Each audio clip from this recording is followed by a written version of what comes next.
Halo, jumpa lagi bersama saya dalam studi Al-Quran. Kalau menilik judul yang ada tertera di layar kaca Anda, tentu bagi mereka yang masih menggunakan nalar akal sehat akan merasa aneh dan juga sekaligus bingung, ya. Kenapa aneh? Kenapa bingung? Ya, karena orang umumnya sudah mengetahui bahwa Al-Quran itu merupakan kitab yang sempurna, kitab yang jelas. Tetapi di sini dikatakan bermasalah, ya. Jika Al-Quran itu dikatakan bermasalah, tentu ini berarti bahwa Al-Quran itu bukanlah kitab yang sempurna, bukanlah kitab yang jelas. Nah, apakah memang demikian? Ya, saksikan terus video ini agar Anda menemukan jawabannya. Ya, namun sebelum kita membahas topik ini, jangan lupa untuk mengklik tombol-tombol yang ada di bawah ini. Ya, baik. Kalau kita memperhatikan atau membaca Al-Quran secara keseluruhan, ya, dari surah Al-Fatihah sampai surah An-Nas, ya, kisah Adam dan Hawa yang cukup panjang itu hanya terdapat dalam 3 surah, yaitu surah ke Al-Araf itu ada 7 ayat, ya. Surah Al-Taha, ya, surah Taha itu ada 7 ayat juga, dan surah Al-Baqarah, ya, itu ada 8 ayat, ya. Dua surah yang pertama ini itu dimasuk dalam kategori surah Makiyah, wahyu Allah yang turun di Mekah. Sedangkan surah Al-Baqarah itu masuk dalam kelompok surah Madaniyah, wahyu Allah yang turun di Madinah.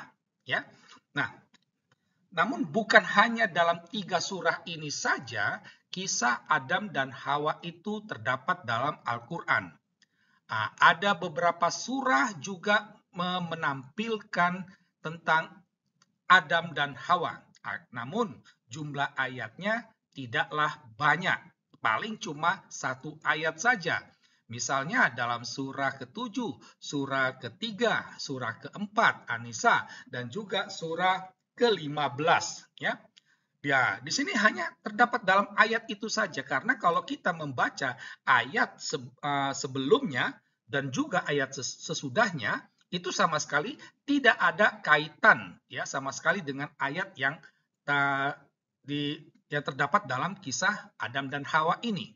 Nah, kalau kita membaca semua ayat-ayat yang bercerita tentang Adam dan Hawa, maka pertanyaannya, apa permasalahan kisah Adam dan Hawa dalam Al-Quran?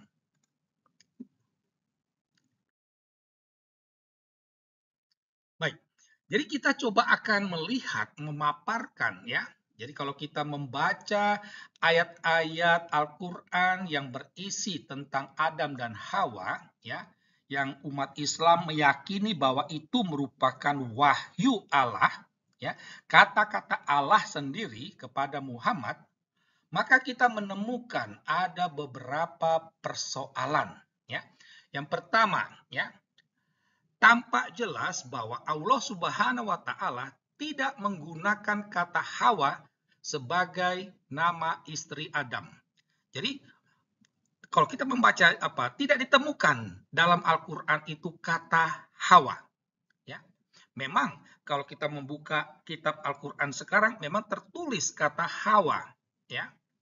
Tetapi dapat dipastikan bahwa itu merupakan tambahan kemudian dari tangan-tangan manusia. Dengan kata lain, Allah sendiri waktu menyampaikan wahyunya kepada Muhammad tidak pernah mengucapkan kata Hawa sebagai istri Adam. Nah, lantas dari mana umat Islam tahu bahwa istri Adam itu bernama Hawa, Siti Hawa? Dari mana? Kita dapat memastikan bahwa para ulama Islam menemukan kata Hawa itu dari kitab Taurat atau Alkitab. Nah, di sini tampak satu ironis bahwa di mana kitab yang sudah dinyatakan oleh Allah Subhanahu wa taala sebagai kitab yang palsu, yang sudah tidak asli, tetapi dipakai untuk menemukan kata Hawa sebagai istri Adam. Ya, sangat ironis.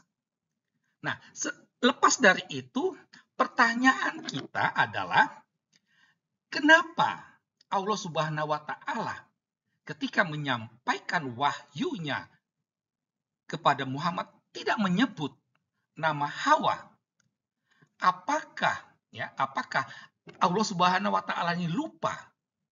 Atau jangan-jangan Allah tidak tahu siapa nama istri Adam itu? Nah, seharusnya para ulama, para ustadz Islam itu daripada sibuk mengkritisi kitab suci orang lain, mendingan mereka coba mengkritisi Al-Qur'annya, kitab sucinya, menemukan jawaban kenapa Allah Subhanahu wa taala tidak menggunakan kata Hawa sebagai istri Adam. Ini masalah dalam Al-Qur'an. Yang kedua, bagaimana proses penciptaan Hawa? Itu tidak dijelaskan dalam Al-Quran. Allah sama sekali tidak menjelaskan itu kepada Muhammad. Memang dalam surah An-Nisa ayat 1 dikatakan bahwa istri Adam itu diciptakan dari diri Adam. Tetapi dari mananya dan bagaimana prosesnya itu tidak dijelaskan, tidak dikatakan.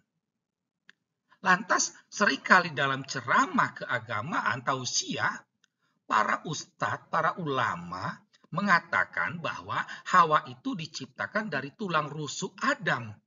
Dari mana informasi ini mereka jumpa? Dapat dipastikan informasi ini didapat dari Taurat dan Alkitab. Sekali lagi, sebuah ironis. Kitab yang sudah dikatakan palsu tetapi digunakan untuk membenarkan Al-Qur'an. Ya. Tetapi pertanyaannya adalah mengapa Allah tidak menjelaskan prosesnya? Apakah Allah lupa ya atau Allah Subhanahu wa taala ini sama sekali tidak tahu bagaimana proses penciptaan Hawa?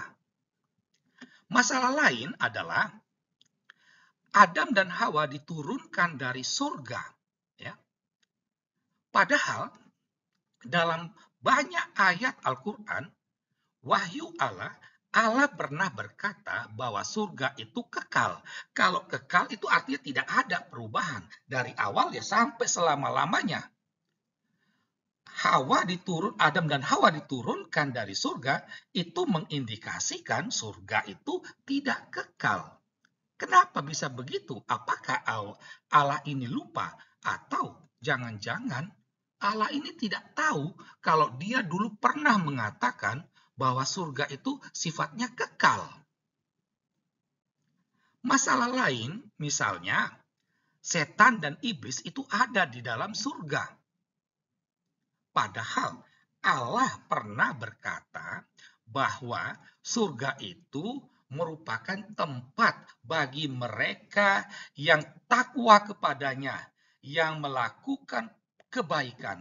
Dengan kata lain, surga itu merupakan pahala kebaikan bagi umat Islam. Tetapi kok setan dan iblis itu ada di surga juga? Apakah setan dan iblis juga takwa kepada Allah? Nah, ini agak aneh. Jadi pertanyaannya, apakah Allah Subhanahu wa taala ini lupa bahwa setan dan iblis itu adalah musuh Allah?